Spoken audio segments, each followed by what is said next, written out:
equals does your device need fixing? We offer a free diagnosis. We pick up and deliver right to your door, no calls or travel needed.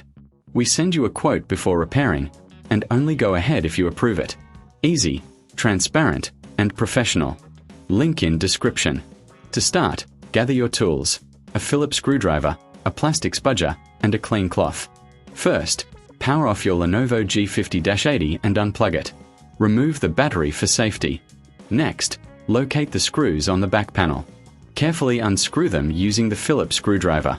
Keep the screws in a safe place. Now, use the plastic spudger to gently pry open the back cover. Take your time to avoid damaging the clips. Once the cover is off, you can see the internal components. It's a good idea to clean any dust with a soft cloth. Inspect the internal parts for any visible damage. If you notice anything unusual, consider a professional diagnosis without obligation. After cleaning, align the new case with the laptop.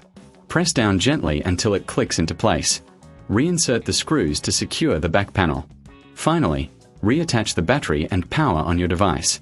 If you need assistance, remember we offer pickup and delivery at your home. No calls, no travel, and you'll receive a quote before repair. Does your device need fixing? We offer a free diagnosis. We pick up and deliver right to your door, no calls or travel needed. We send you a quote before repairing, and only go ahead if you approve it. Easy, transparent, and professional. Link in description.